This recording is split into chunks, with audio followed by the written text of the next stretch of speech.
I'm Alison Campbell. I'm in theatre at the VCA. It's a great pleasure for me to introduce this evening our Miegunyah lecture for 2019 and our Miegunyah Distinguished Visiting Fellow, Julie McNamara.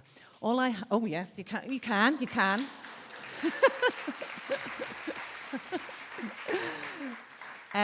All I have to do is hand over to Tiriki Onus, who is head of the Willan Centre for Indigenous Arts and Cultural Development, and he will do our acknowledgement to country, and then he will hand over to the Dean, Barry Conyngham, who will do a more formal introduction to our speaker this evening. Hope you have a great time.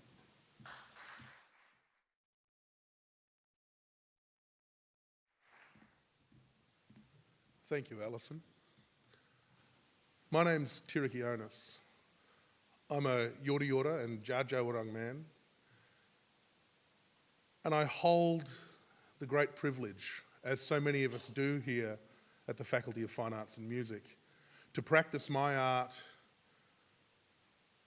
and tell my stories here on this country, on this Bunwurrung country, on this Yalukit Willum country, that's had song and dance and art and stories poured into it for over 2,500 generations. This country is a place that has held the stories of those old people, as we say in my Yorta Yorta language, those Yenbana. And I truly believe that for those of us who listen and who feel this country, the voices of those Yenbana come back to speak to us all. Because this is country that doesn't discriminate. This is country that shares its knowledges and its stories freely and welcomingly. I think I just made up a new word. But it is a country that welcomes all. And it asks only that we listen. Not with our ears, but with our hearts and with our minds. And that we know when we tell our stories, when we dance our dances, when we sing our songs on this country, we're doing nothing new. Rather, we are engaging in a practice that has belonged in this Yalukit Willum country since the very beginnings of time. And that these stories are here for all of us to celebrate. And that this country is here for us to celebrate our stories with one another. And for us to hear those voices and the knowledges of this place. It's a great honour to be here with you tonight. It's a great honour to celebrate the wonderful contributions that Mac has made and continues to make. And I sincerely hope that as we share our stories here tonight, and as Mac takes us on what I know is an extraordinary journey, we're all conscious of the fact that these stories that we tell, that we share, have power. And when we share them, when we gift them back to this country, it reciprocates. So thank you so much, everybody, for being here this evening. I hope that for you, like me, it's an honour and a privilege to share your stories on this Yalukit Willum country. And I hope that this country calls you back and that the stories that you leave here, you know, will be safe and will be cherished for all time, just as those voices of thousands of generations have been. And now it gives me great pleasure to hand over to the boss, one of the bosses, the Dean of the Faculty in Fine Arts and Music, Barry Conyngham. Barry, thank you.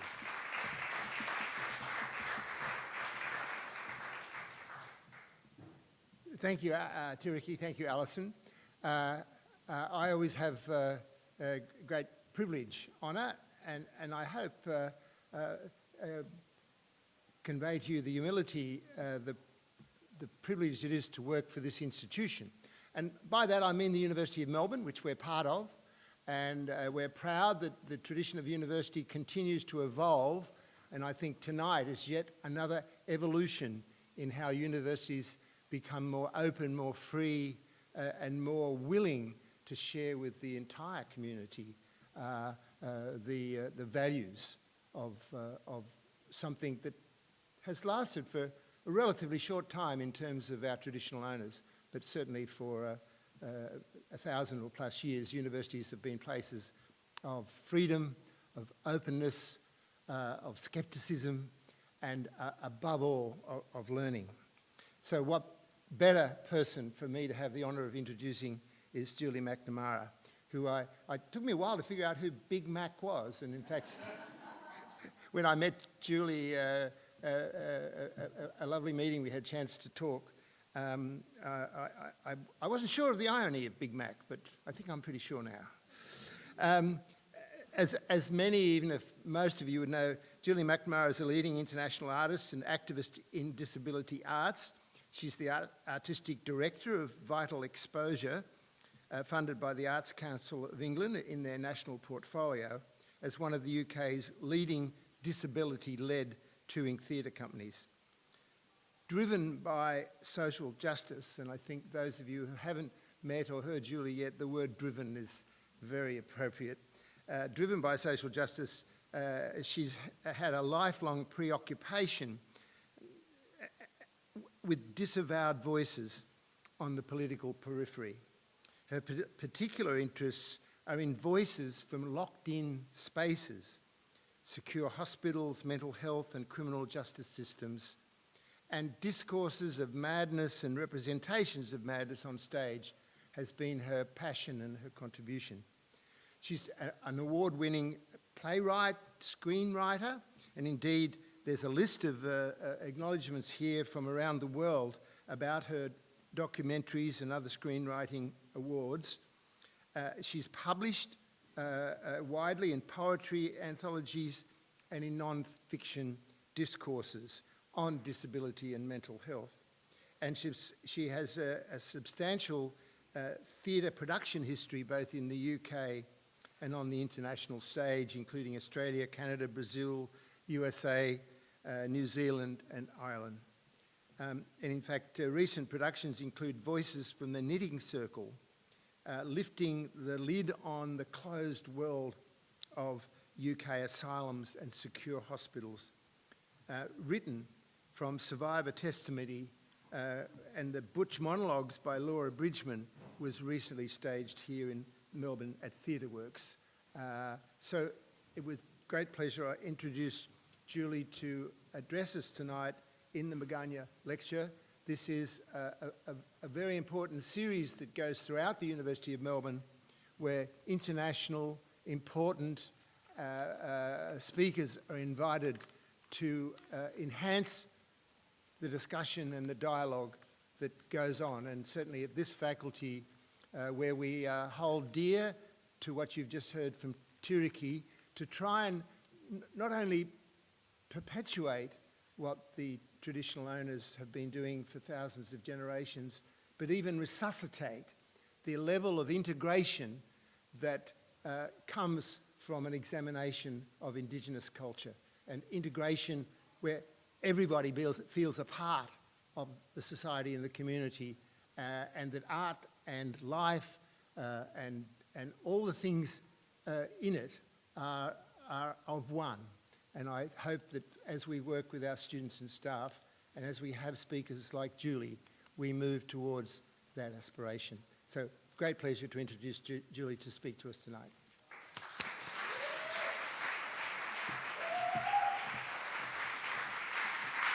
Thank you. Thank you.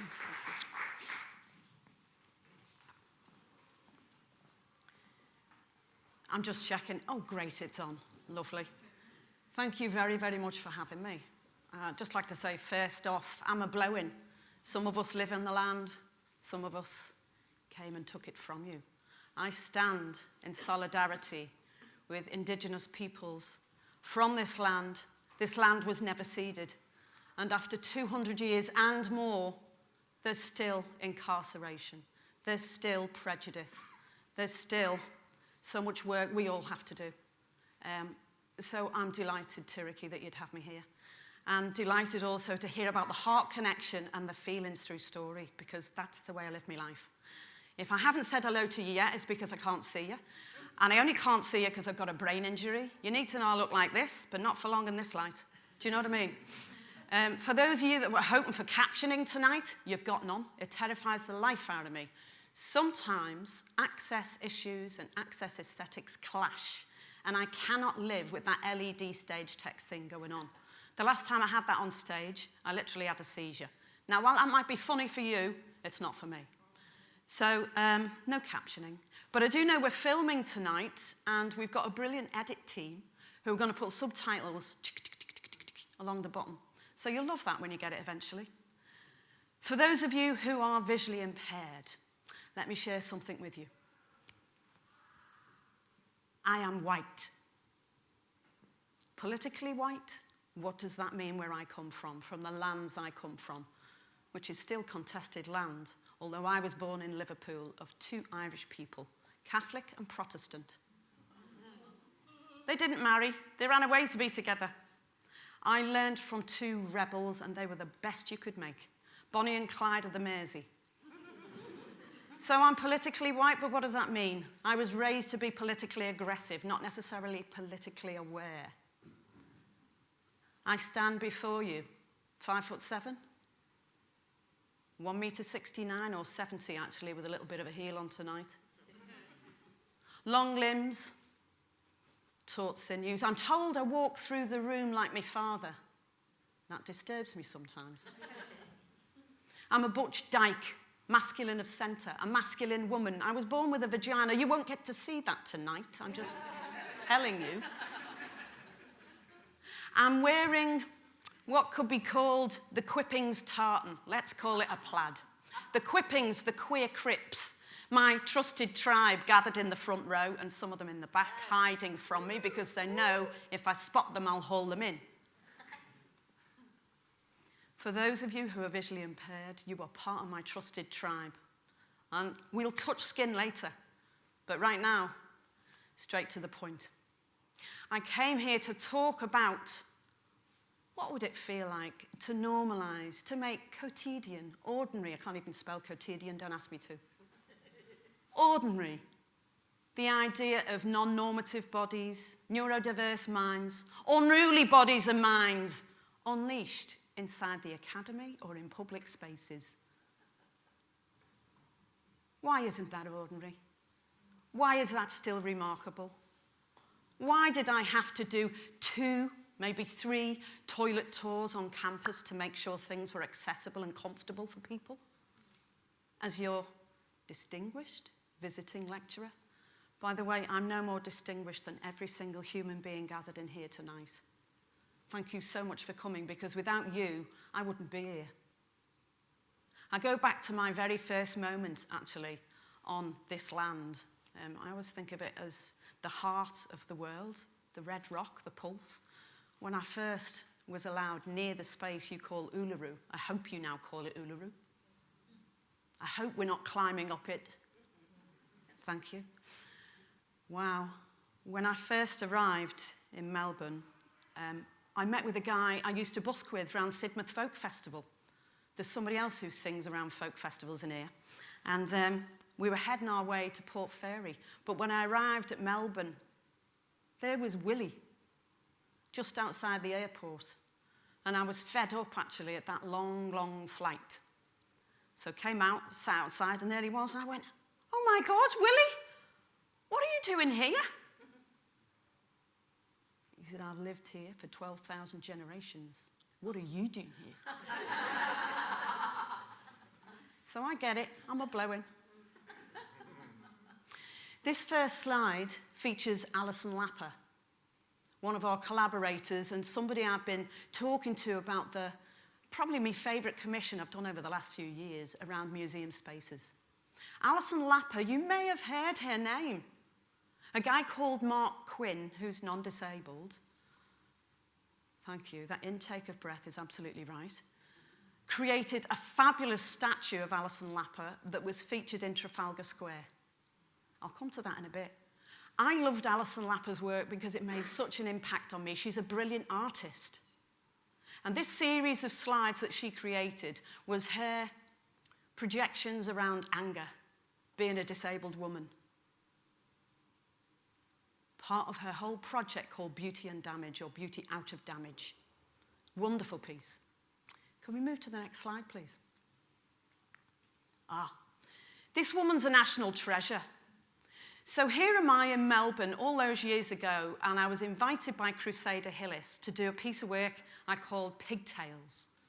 Some of you in this room actually saw it. In fact, I was talking to Lisa earlier on. You were at the Art of Difference at Gasworks Arts all those years ago. Somebody else as well. Were you there as well? Yeah. I can hear you, Eva, if I can't see you. And at the end of that piece of work, in the middle of this event called Making a Difference, this person comes up to me, a woman with a learning disability, as we would say in the UK. Listen, every time I use the word disabled, it's with a capital D. I come from that identity politics as a disabled woman. We fought the fight, do you know what I mean? It's not people with disabilities as if we are the core heart of the problem.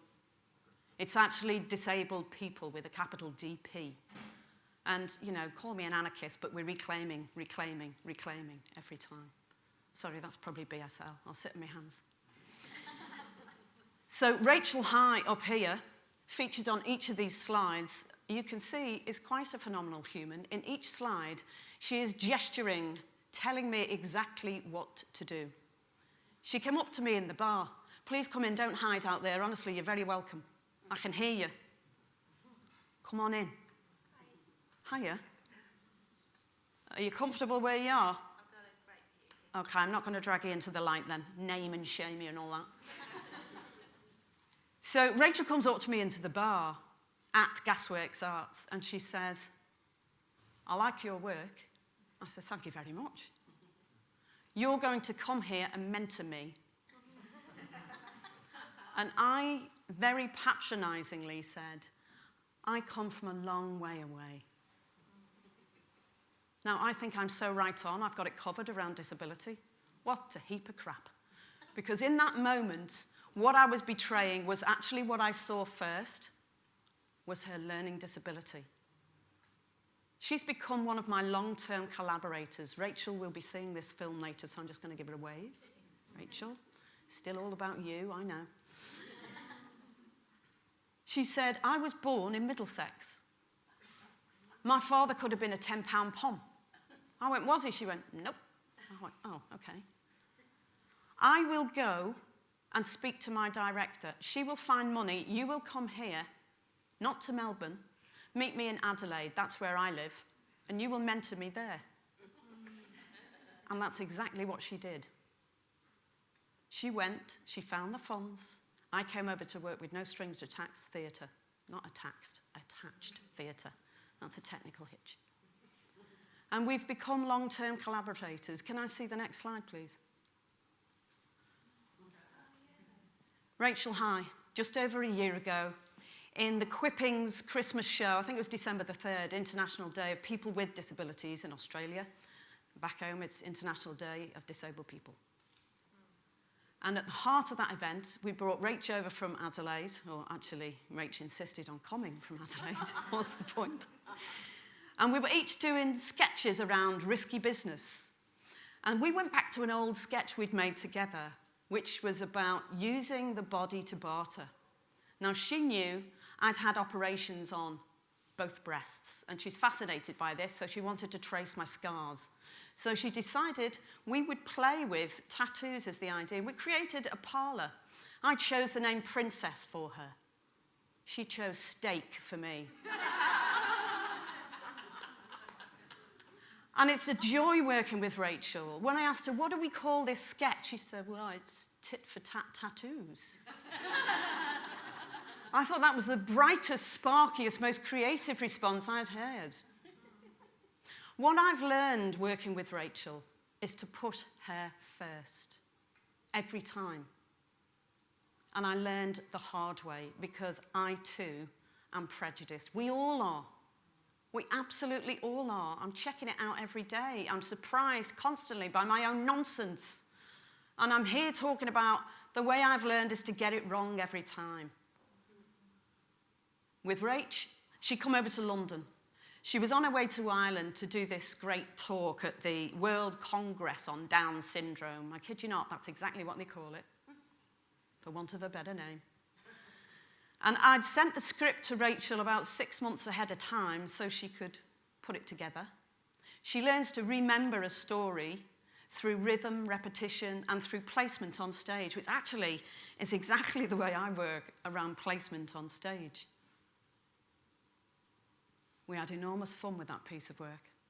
But we're in London, and we had only a week to run into this to do a showing at Brady Arts Theatre down in Whitechapel. It's in the news at the moment. That's another story. And in that week, I got really impatient. I started to worry about time, money, studio time, very costly. I got more and more antsy about it, about this, the show and tell coming, the publicity, that people coming in who were paying to put bums on seats. How are we going to fill the theatre? All of that nonsense. I mean, actually, I've learnt a lot here at VCA, watching how time is such a tight commodity round here. There's a kind of culture of high anxiety. Filling the art every day, every moment. The ref, somewhere in the background is the ref, and I go, who's the ref? Who knows the rules? Which side are we on? Who am I playing for? I stopped Rachel in the street on the way to the theatre one day, and I said, Rach, come on, we've got to hurry up. Why so slow? And Rachel, when she gets stubborn, just stops and rocks and then looks.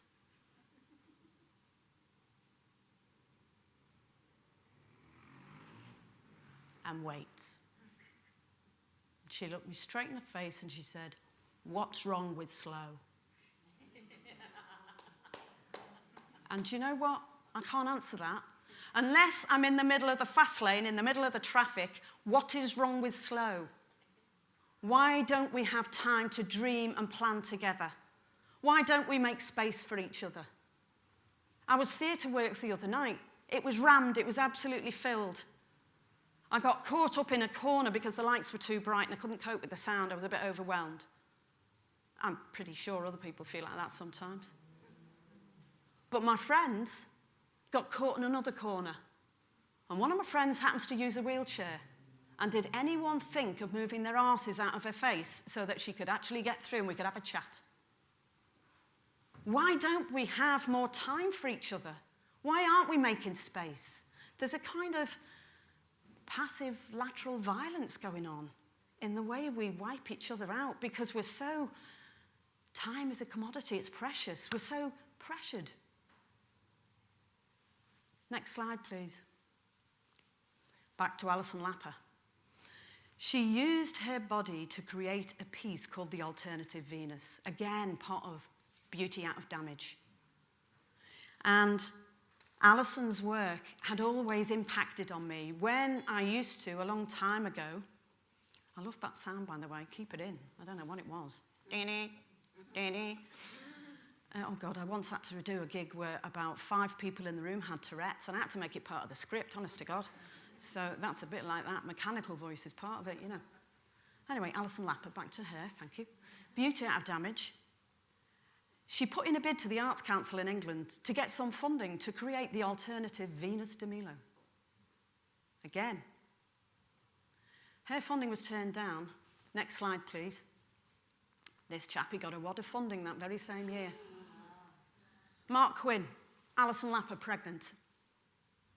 That's when she was carrying her greatest creation, she says, her greatest art project of all time, her son Paris, who would now be nearly 17. Alison Lapper pregnant, Mark Quinn. Well, interesting responses. I mean, the work was both applauded and absolutely vilified. So we had a combination of people calling it bold, brave, beautiful. The Observer, of course, left wing of centre. And then Trafalgar Square, the Sun. Predictable, really. My point is, how might that have looked if Alison was leading the work? Just putting that there to think through. I understand it's made a huge impact, and actually Alison herself would say, look, it has changed people's views around disabled women. For a start, they have to think, maybe we're sexual beings. Because there was no star in the east when Alison got pregnant. Don't get me wrong, she's into astrology. Next slide, please. Throughout the time I've been working with Vital Xposure, I've been looking at the power of the gaze and whose stories we tell and how we tell those stories. And also, in the heart of the stories I'm telling, I'm constantly layering access. And I try and do that from the beginning, from the sketchbook, from the idea on the table before we get it up on its legs. I always say that. Now, isn't that ableist speaking? Get it up on its legs. Lazarus, get it up on its legs. Do you know what I mean? Every moment I have to keep challenging myself. So Crossings was for Liverpool. Liverpool is where I came from originally. Well, that's not what my mum and dad would say. But anyway, that's where I was born. It was capital of culture. It was 2008. It was a piece for Dada Festival. And I'd been approached by Margot Cargill. There are 5 characters on here. There's Shelley, 15-year-old, mixed race, from Liverpool, pregnant, and trying to get out of a gang. This whole piece was about migration and also about the oppression of women used through sex trade. The next character, white-skinned, light hair, that's me, by the way, playing Catherine Hegarty, who was a story I got from a museum, Petone Museum in New Zealand, and Te Papa in Wellington Museum. Wellington, New Zealand, of course. Catherine Hegarty was somebody who took her brother's identity to travel on a slave ship so that she did not have to become the ship's whore. No judgment on those people who choose that profession. However, she did not want that for herself, and she wanted her brother Peter's identity when she arrived in New Zealand with her 30 sheep and God knows how many hectares. The next person on, dark-skinned, Margot Cargill, is blind, completely blind. And we built the set around Margot's access requirements. The guy who made it was Chris DeVere. The set was made of wood. It was a grounded ship. It was a ferry boat in Liverpool that became Liverpool's ship of shame, a slave ship called the Zong. But the reason it was made of wood was because Margot was working in bare feet. The groins around the ship and near where the ship was grounded on this little bit of jetty, on the top of it, these markings, so that she could, very fleet of foot, she could make her way very swiftly around that set. It actually got an award, the set, but that's another story. He's not here to tell that tale. And then next to Margot, Hetty May Bailey, black, British, a disabled woman, who's a sign language interpreter we've worked with for many, many years, who has deaf culture, 3 generations in her own family, and also has been working with us at Vital Xposure for several years. We worked to layer in access in that piece of work. Essentially, between you and me, it was a contemporary Scrooge, a ghost story. One person on ship is visited by 3 voices from the past. That young woman had to fight for the life of her unborn child, and she was tested and challenged by these 3 voices from the past. So we had different collision of times, different collision of languages in there as well. And for me, it was a first, because our griot, which was a story from the British Museum, Hetty May Bailey played, came on stage right at the outset of the show. We had a big soundscape, and she signed immediately to the deaf audience and anyone using British Sign Language to set them ahead of what was to happen next. Well, what happens next? Anyone hearing can hear. But I got complaints. Every story, and there are 5 short stories in that piece of work, at the head of it, we had the griot come on and sign just a few headlines to land deaf people ahead of the story. My reason for that is both cultural and political, because deaf people are constantly required to play catch-up. the interpretation follows the voice. So of course they're behind. And usually it's at the side of the stage. So they're constantly required to play ping pong visually, moving from left to right and back again. If you don't get neck ache, you get brain fry. But the complaints I got were from hearing people. What is that person saying? Why are they signing at the head of each story? And I said, you will find out if you listen. I'm leaving it where it is. But it was the beginning of an experiment around layering access. Can I get the next slide, please? The Knitting Circle is a piece of work that honestly has taken me many, many years. I lived and worked in an old asylum, one of those big long care hospitals, for 2 years. I went there actually on a placement as a drama therapist. Don't ask me why I was training as a drama therapist. That's a whole other yarn. But it had a lot to do with the psychiatrist telling me I was far too sensitive for theatre. So I landed up in this bin. I can't call it anything else. It was a 2,000-bed village, one of 6 in the north of London, in the outskirts there, full of social rejects. People society did not want to know, did not wish to see again. Once you were sent there, and some people were only there on respite, they threw away the key. There was another cluster, they called it the Essex cluster, of 5 big hospitals to the southeast of London. So I lived in a place called Harperbury Hospital, a 2,000-bed unit. When I started to look at some of the notes of people in there, I thought, these people shouldn't be here. What on earth is this system? I felt I couldn't leave. So after my placement, I stayed. And I worked on a place called Social Education Assessment Centre.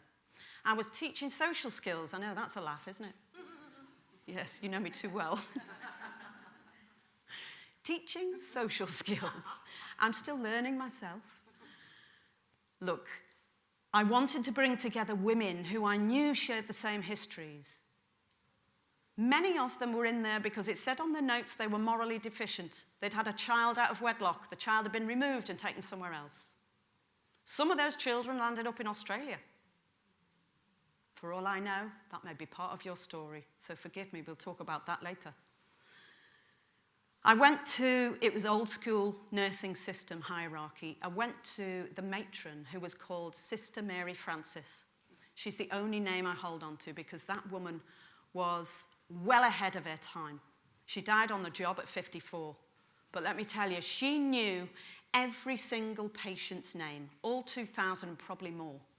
She knew them all. And when I went to her and I said, I really want to do something for the women, particularly the women on Ward 7, who were the naughtiest critters who'd been locked in. They were on the lock-in ward, even in this big village.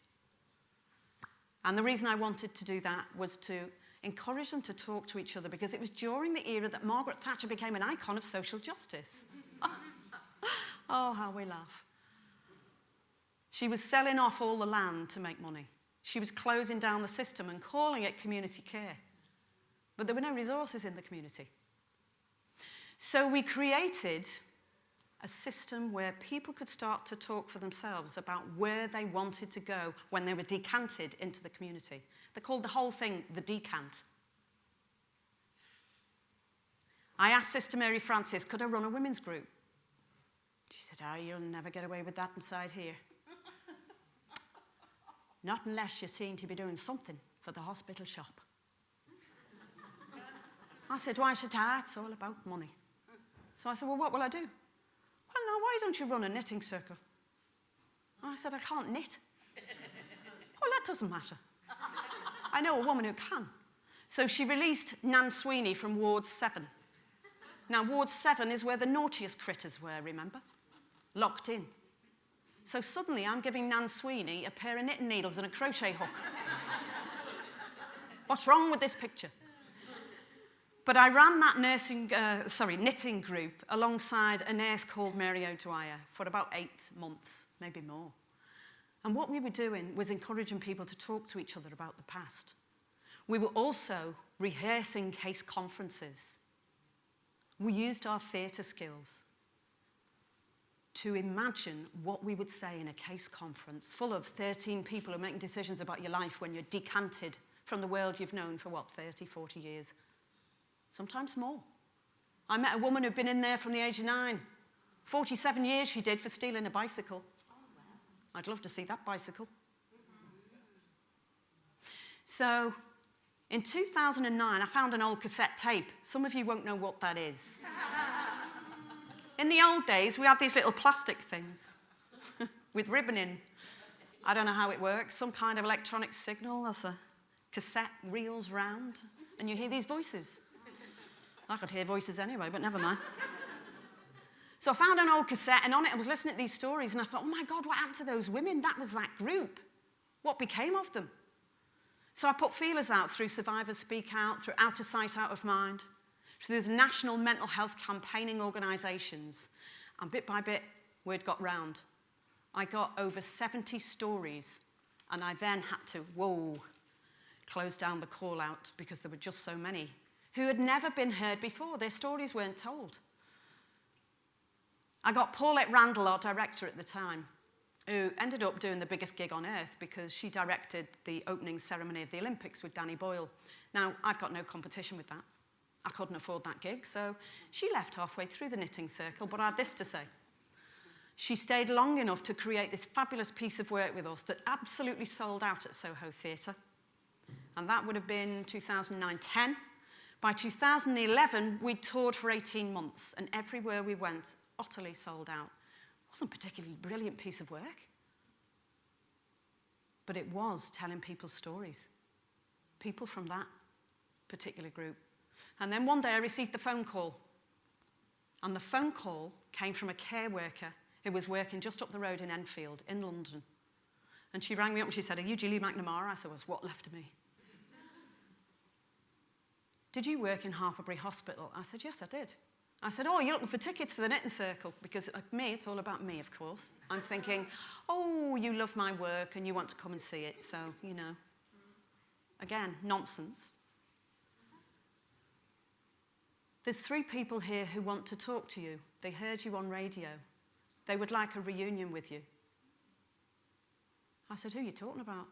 Well, I'm not at liberty to give their names away. I'm their care worker.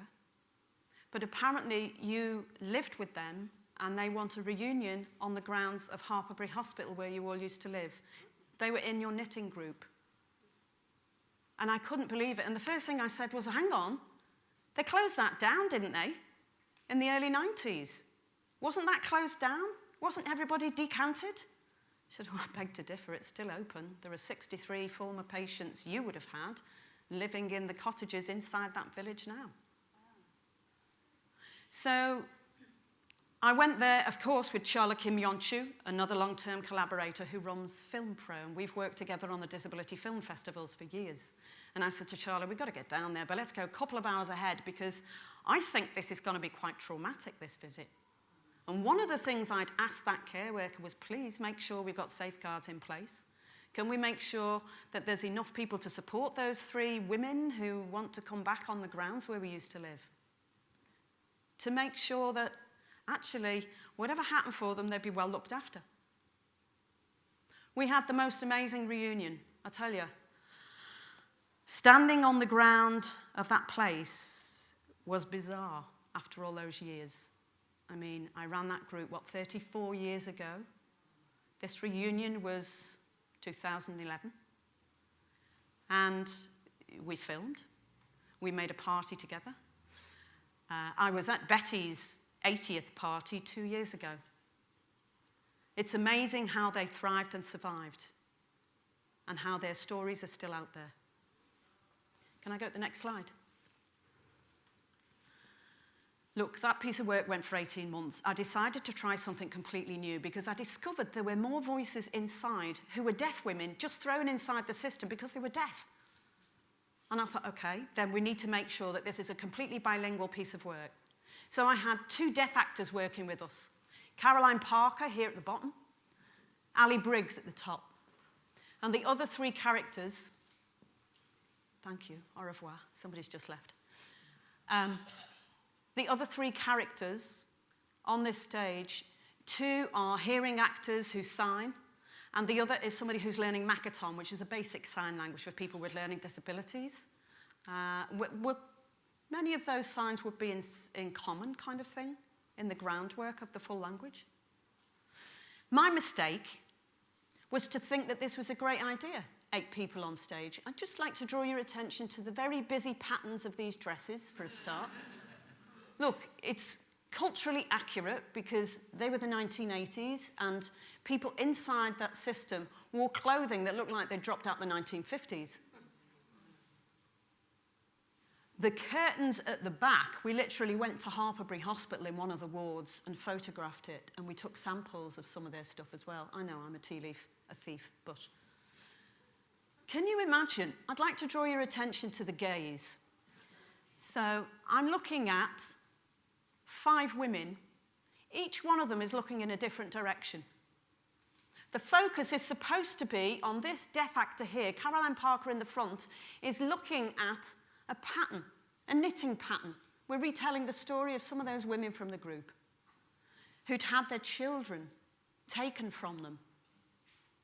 She's looking at a baby on the front of a knitting pattern, and she's pointing to the baby. This is the beginning of her scene about letting go of her child. So really, that should be the focus. But no, what have we got? We've got an actor looking over here. We've got an actor looking down at the knitting patterns, thinking, what is next? We've got an actor up there looking offset completely.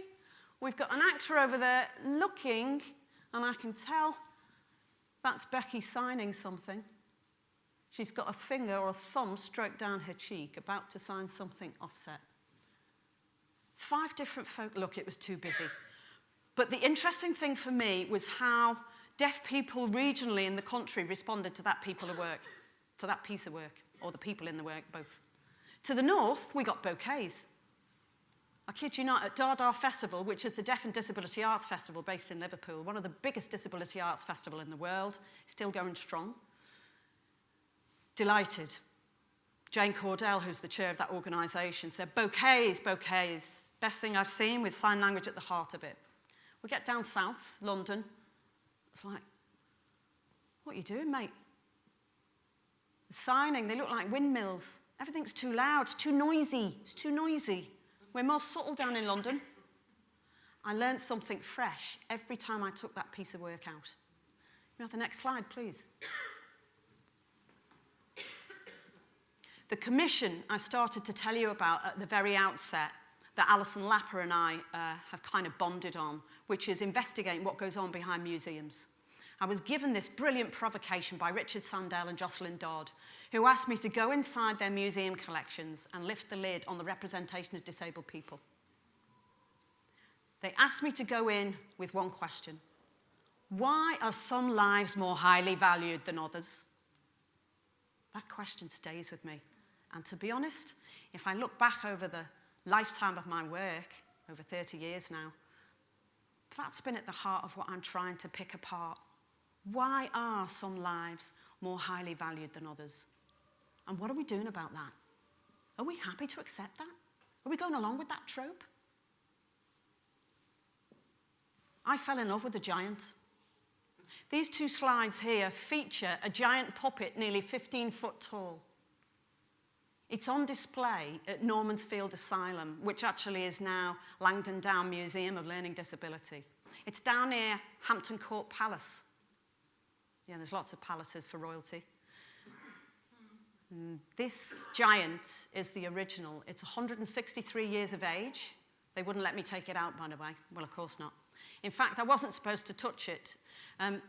This first slide here is me dressed as Magdalene Mary, one of the characters I found in Bedlam Museum. Museum of the Mind. Bethlehem nowadays. But of course we know it was Bedlam. And I'm holding a sign that says, please do not touch this exhibit. I have to break the rules, otherwise I wouldn't find out what it was made of. And also I'd fallen in love with him, and I had to let him know, so I had to be a little more tactile.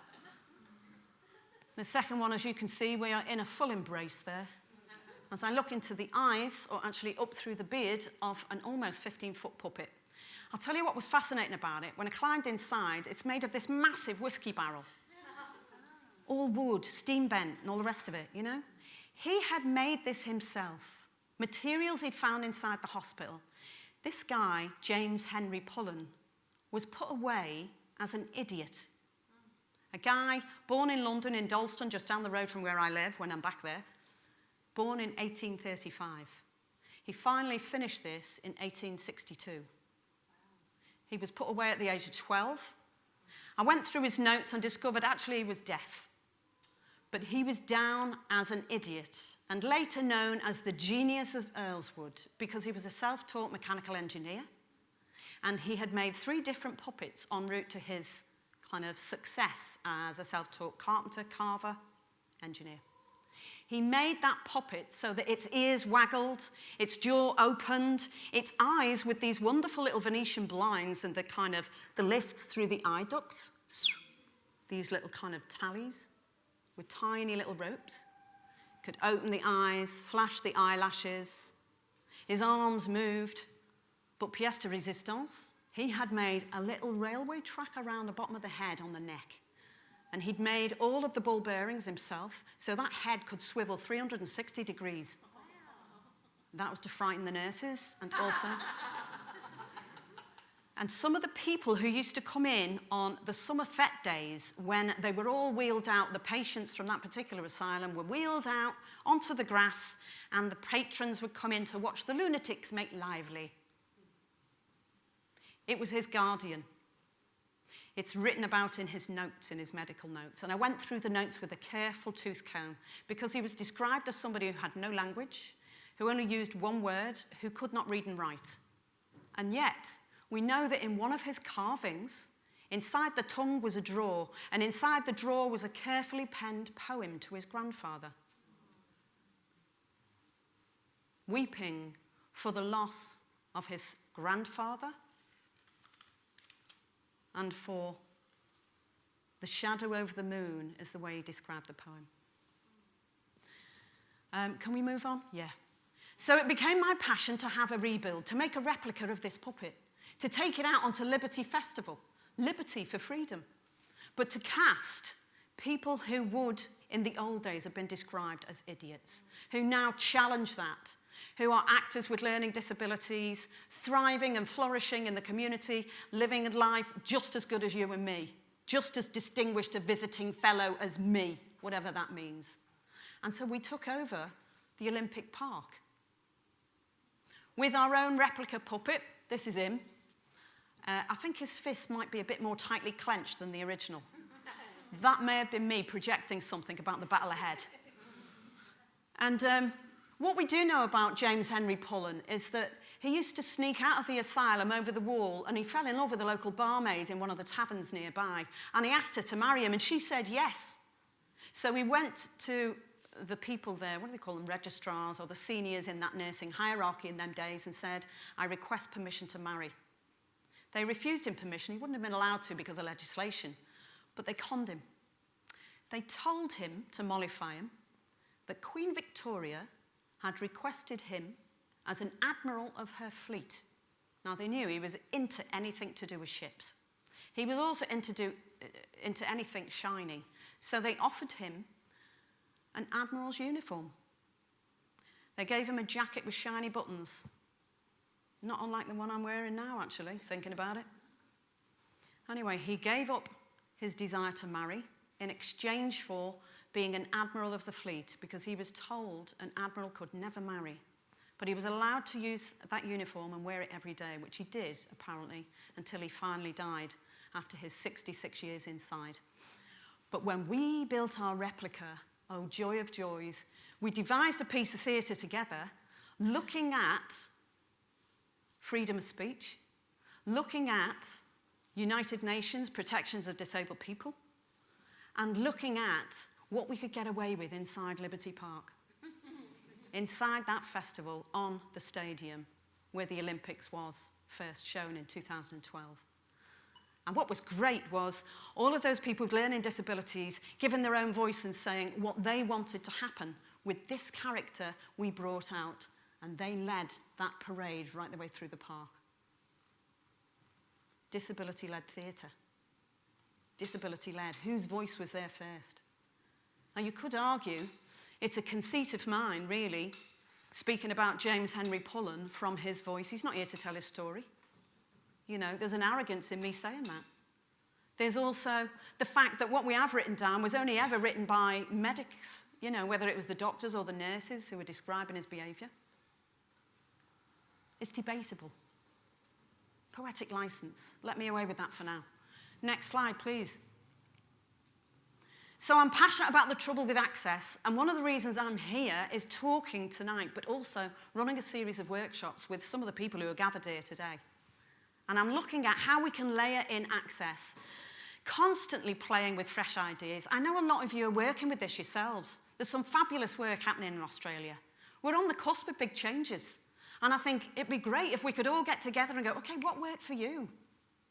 Oh, I see, you're still using stage text. Well, that terrifies me. I can't sit with stage text. Or what about you? You work with the... so the script is up there in graffiti. One of the best pieces of work I've ever seen was Tim Bath Theatre, Sophie Woolley, who had the whole script in graffiti on this wall, projected. The script going around her on the wall. Beautiful. How does that work if you're visually impaired? Are you missing some of the aesthetic? I fell in love with the work of Lachlan Philpott and Alison Campbell. Lachlan Philpott's writing, now he's one of your national treasures. I hope you get to hear or see some of his work or witness it in some way. Grab some of the scripts, it's well worth a read. I fell in love with Calder and I fell in love with The Trouble with Harry. We called our explorations The Trouble with Access because, to be honest, I get so tired of some of the access that we're confronted with when we go to a piece of theatre. Or the lack of it. No access at all. You can see where I'm going. So the series of workshops we've been doing alongside this lecture are to literally play, experiment, look at layers inside to text from Lachlan's work. Because what I discovered in his work is he's got a narrative voice. There's a descriptive voice. There are witnesses, the characters inside, almost choral speakers, commenting on where they are in the present, what they see around them, in the heart of the work. It's just a slight jump and a skip into audio description. And by audio description, for those of you who are not in the know, it's basically a service for people who are visually impaired or blind to get to know what are the visuals, information that land me in part of this story that I'm missing. Just give me some of that. We're playing with different pace and rhythm. How much sign language do we need? How much visceral, visual vernacular, which is part of the heart of sign language on stage. How much of that do we need before we kind of lose the aesthetics of the script, of the text? It's a delicate balance. I'm still trying to find out, but it's exciting. Here is one of the, I'm pointing at the screen, there's 2 slides behind me. On the first slide, we've got 4 characters in view. 2 of these are blind actors. One is a deaf actor, and the lead here, right in the foreground, the tallest actor looking back towards the other, is being line-fed by Omikemi, the 4th person in view. We decided to make line feeding part of the work because we liked the kind of echolaic thinking and the sound of it, so you heard one voice and then another. Now, the setup at the beginning had to be really important to let people know this was what we were doing, and they would hear a voice just behind or just ahead. The setup was also important to make it very clear for people with learning disabilities, otherwise it became too busy. But what we found was really fresh. It was exciting, and I'm still playing, so stay with me, we'll get there. Can we move on to the next one? Thank you. I'm going to grab some water because I'm losing my own voice now.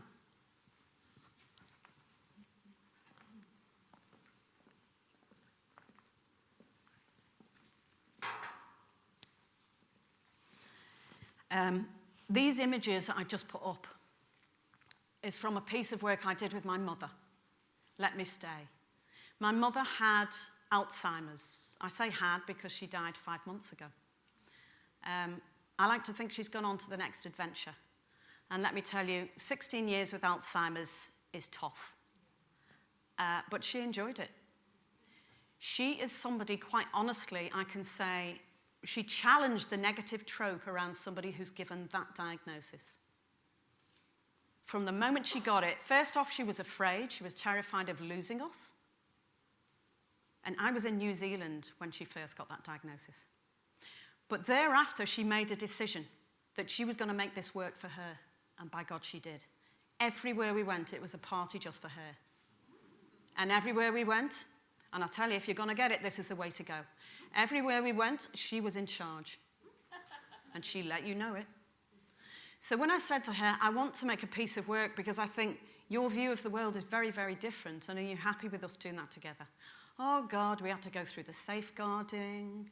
We had to go through protections in place to make sure everybody was carefully looked after, including myself. It was a tough piece of work, but I'll tell you what, it was the most loving work we could have done together. Now, my mother was somebody, she was known as Shirley Mack, Queen of the Mersey. And she was Queen of the Mersey. She was somebody who wanted to be on stage most of her life. So she had been given to heckling every piece of work. At one point, I'd prepared somebody on the follow spot. I said, there will be somebody tonight who is bound to heckle. Will you just pick them out, please, and we'll find them. So when it came to make this piece of work, she chose the title out of one of her favourite songs. She chose the clips we used. She sang 4 of her favourite songs as kind of hooks for the stories we told. And she chose the end of that show. It was an extraordinary piece of work. My favourite moment after 15 months of touring that was when she came to see the last piece. We had to get her released from the care home she was now banged up in because she'd gone too far one day. It wasn't me that put her there, let me say. It was her own business. When they let her out, she came to this place. We were showing Let Me Stay at a dementia village overlooking the Mersey. And she came with my sister and niece, and she sat at the edge of this piece of work, Let Me Stay. The design was beautiful because it was a fragmented brain. If we go to the next slide, you'll see what I mean. The projections on the back were all my mother, and I interacted with that. I moved in between playing my mother or channeling her, I would say. So we were a little concerned at how she might respond to seeing herself, hearing her own voice, seeing her family memories and the clips that she'd chosen when she was confronted with that on the last day. She was up there on stage, quick as a shot. And what was a joy was I was able to introduce her to the audience and say, this is the real star of the show. What I will say is, if we put disabled and deaf voices first, if we go, as Rachel High would ask us, what's wrong with slow? If we go as slow as the slowest person in the room and build our work from there, everybody is heard. Everybody is included in that piece of work. My mother taught me something extraordinary. She taught me how to work the Hilton Hotel. She taught me how to work ITV, the whole room in her gardening clothes. She taught me not to give a shit. She taught me that it doesn't matter that she had her Wellingtons on. She taught me that it doesn't matter that her hands were soiled and her fingernails filled with dirt. She taught me that love comes first. And I'll tell you what, I will always be grateful for learning some of the tricks around audio description, because at the night of my mother's passing, she waited for me to come home. I was away with Izzy Hawson and Jack Phillips, one of your national treasures from Adelaide. We were in Dublin when I got the news that my mother was going to go. I got home and she'd waited. So I asked her, I said, would you like one last dance? And she nodded. And so I took her in my arms and she was lying there on the bed and, very close to passing to the next adventure.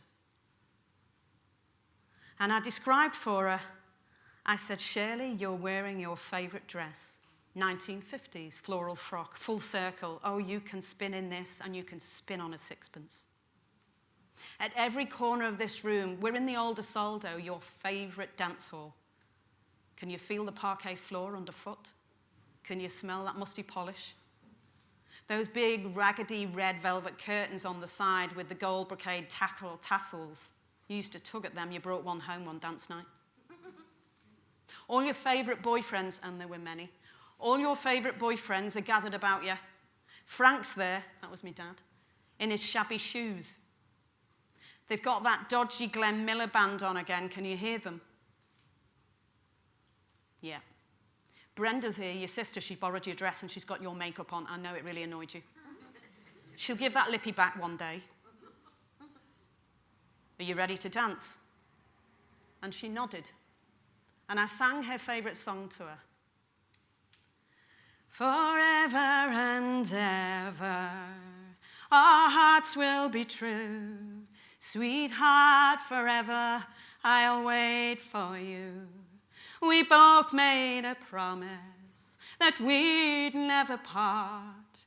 Let's seal it with a kiss. Forever, my sweetheart.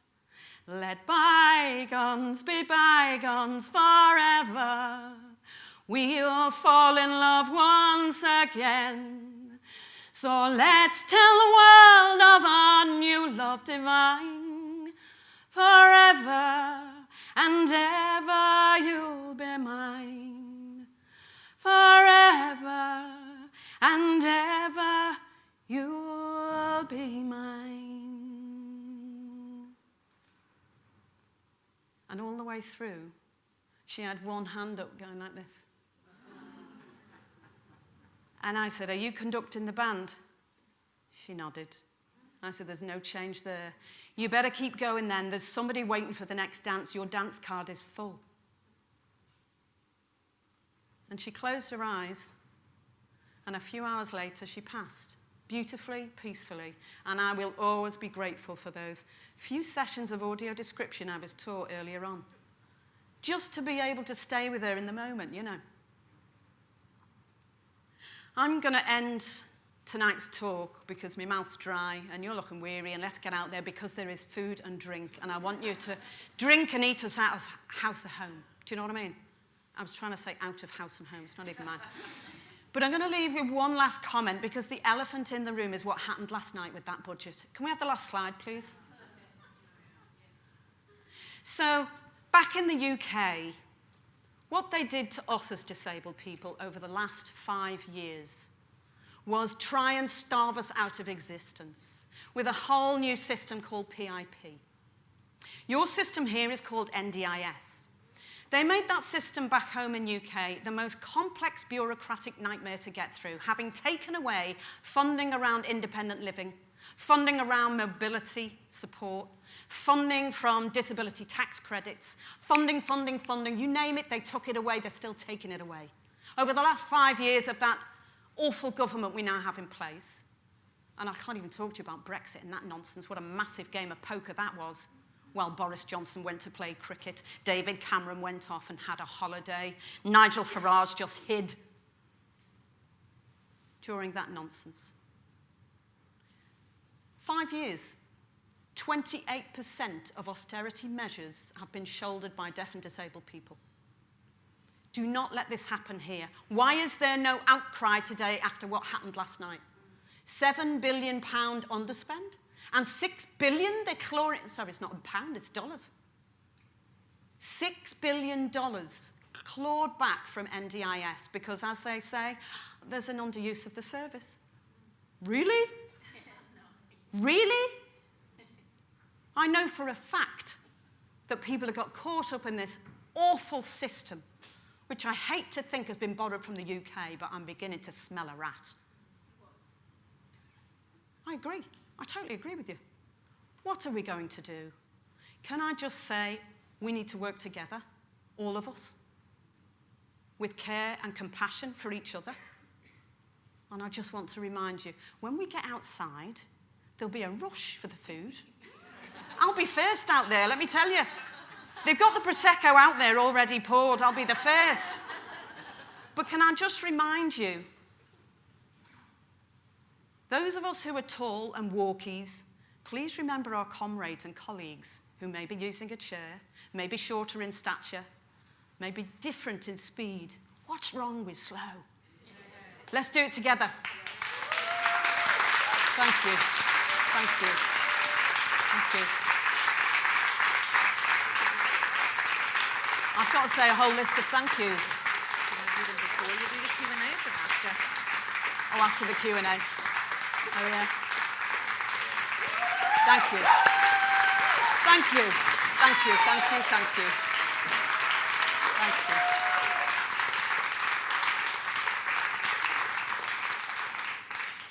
Thanks so much, everyone. Am I on? No. Can we turn it on? Hello? No? I'll just do without. Can you hear me all right? Can everybody hear? Yeah. Okay, so we probably do need to use the mic if it comes on for the film.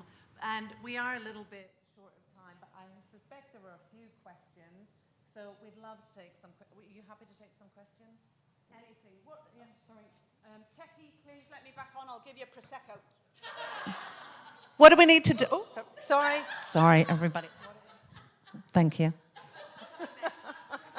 Oh, we've killed. Now we've got rid of, you know, the upper layers of hearing here, or I have killed them off. Yes, you can leave. This is the. This way you can go straight out too. No, and if absolutely. you keep going straight ahead. through, and just Except to the this right side's of a the bit blocked cafe. off with that. Oh, I can't see. Yeah, I know you can't see back and right. We're just going to do a little shuffle. That's God, all right. don't ask me. Talk I about think the you're blind pretty leading the good now. blind, literally. Thank you. That was a nice dance. Do it in Braille. You'll find somewhere to weep anyway. Okay. Sorry, that's so rude. I'm going I to. teach social skills. No. Perhaps, I don't know if there's someone else I can send who knows where that accessible toilet is, but Eric, I think, outside will direct. That's fine. Yeah, I don't know. Is there anybody who'd like to ask a question? And I'm going to come up and rove with the mic. Have we got any questions? Oh, yeah, great. Okay, I'm coming over.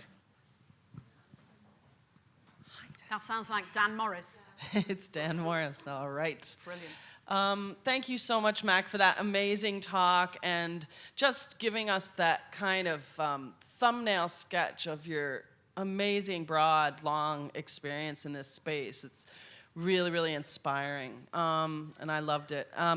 There is a question here. The question is, you mentioned sometimes like response, general response, or media response. I'm wondering what your impression of audience response over the 30 years has been. Has it changed? Our audience, general audience, is more willing to go and see what might have been perceived as specialty theater at one time? Has it gone backwards?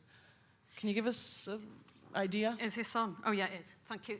Thank you. It depends where you are. It depends on cultural context. It depends, too, on how much funding there is in the region you work in, you know.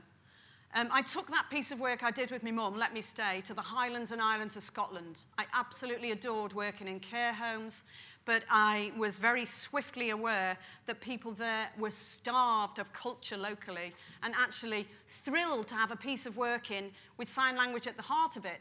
Some people I was working with up there in the Highlands had never seen work like that before. So that was extraordinary.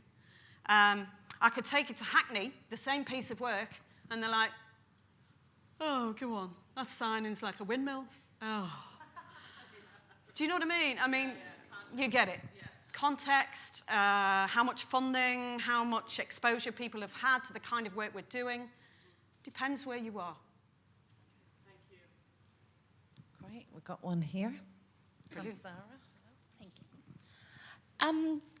I was just wondering, all of these projects that you've done, that you've shown us tonight, sound amazing, but how did you get people to take you seriously in proposing these projects at the beginning, given that whilst it's not incredibly obvious, you do have challenges and disabilities, how did you get people to take you seriously and give you money to do something?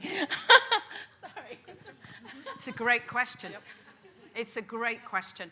Listen, I'm a professional bullshitter. And I've met a few here while I've been here as well. And because I can pass, I think, particularly in the cold light of day, if I can get away with not wearing these, they don't recognise me coming through the door for Do you know what I mean? Get in, I'm the thin end of the wedge. Look, the first funding I ever found was completely out of the box. Nobody would have thought of it really, but I'm a bit of a, ducker and diver. It was for a road safety show for children, and it was up in Liverpool. And I'd been selling ice cream out of fridges outside of Lime Street Station.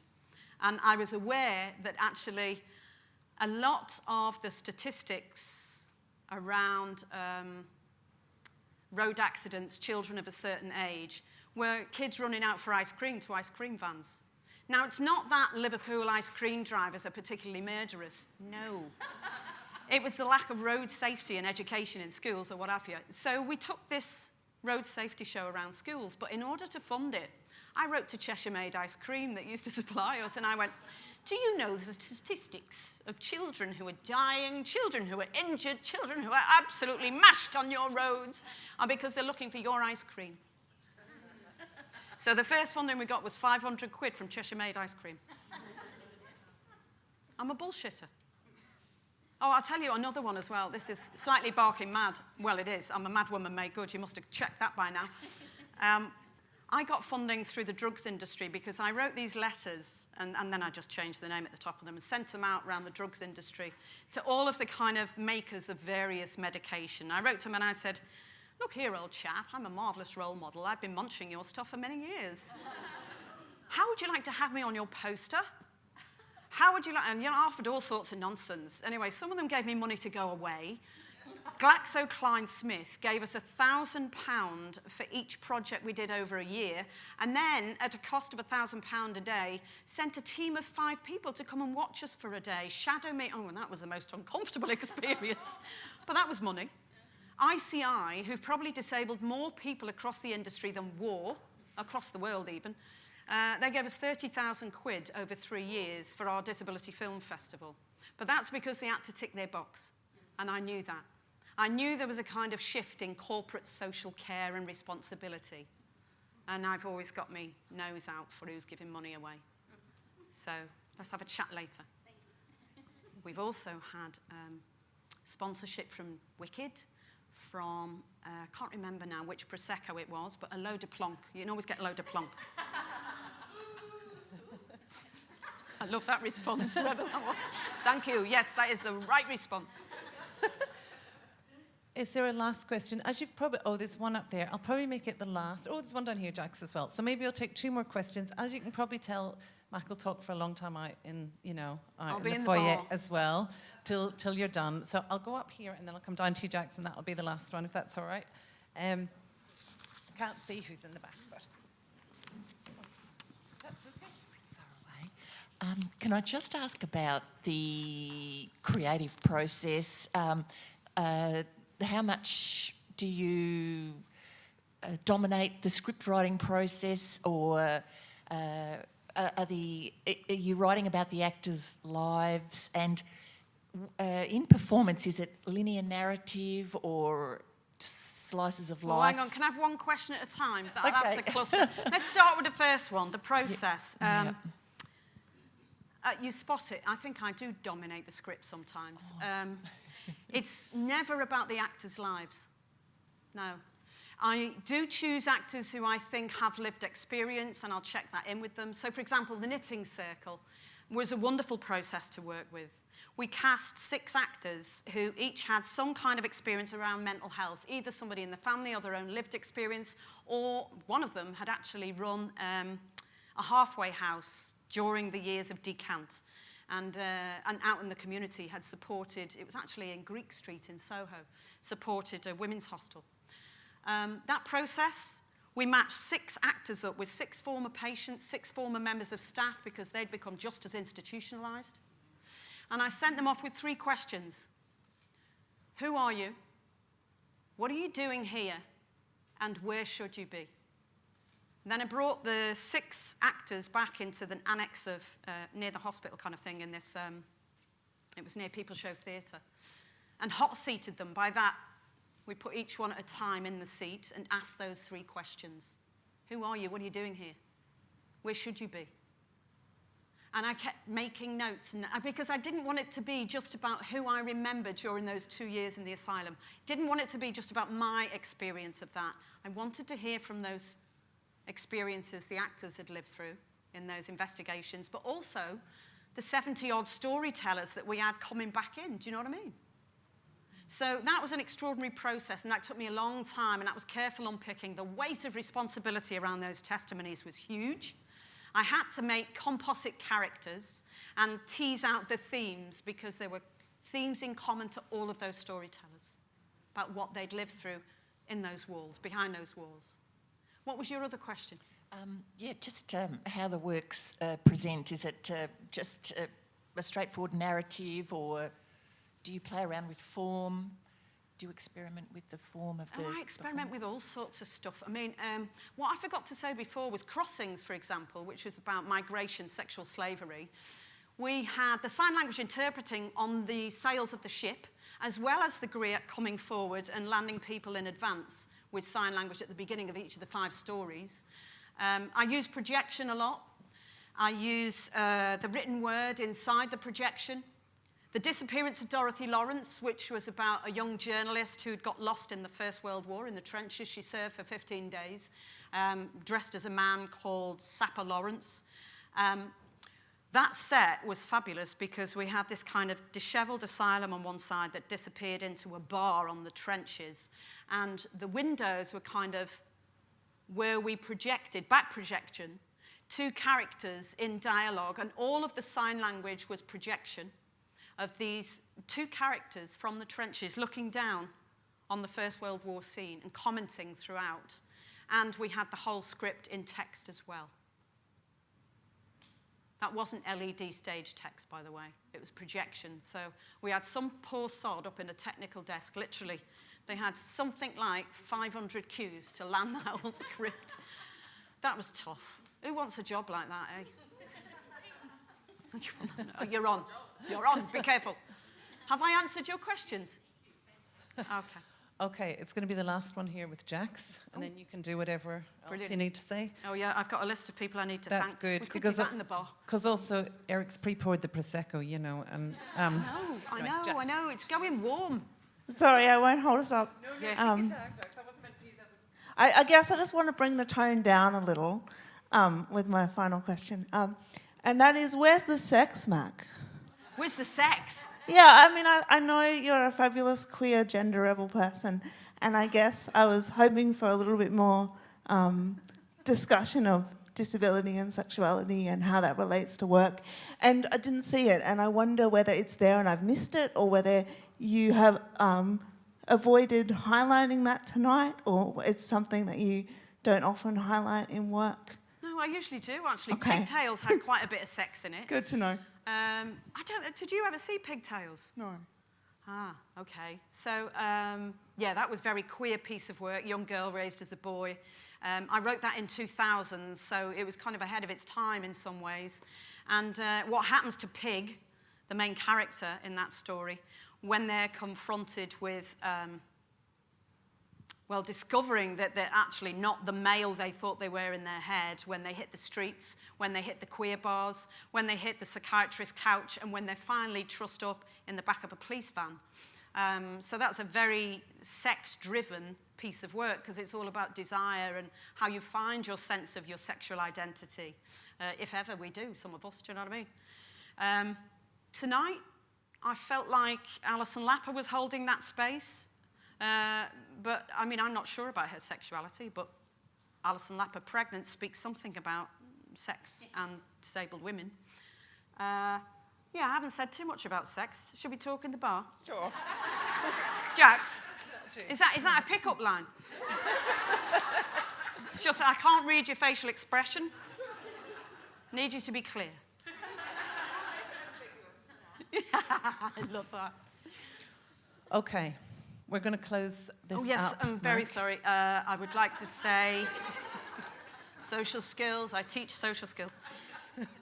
Thank you very, very much to the Miegunyah Fellowship team, to Dean Barry Conyngham, to the Director of VCA, John Catapan, thank you. Did he stay? I'm not sure. Are you still there, John?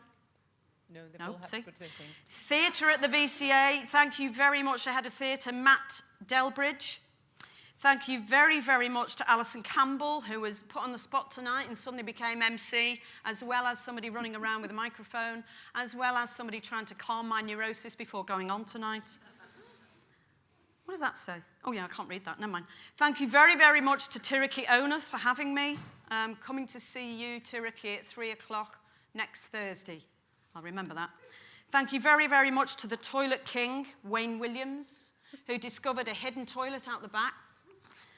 Look, thank you, everybody who came tonight. I couldn't have been here without you. Thank you to External Relations, Eric Gardner. My biggest thanks to Eric Dias, who, honest to God, went outside the call of duty. He started work on this even before he was on contract, so we owe him a bottle of Prosecco at the very least. And my endless thanks to Linus, who I shall lie next to later tonight. Thank you for having me. There's some sex, Jackson. And thank you to Julie McNamara. Thanks so much.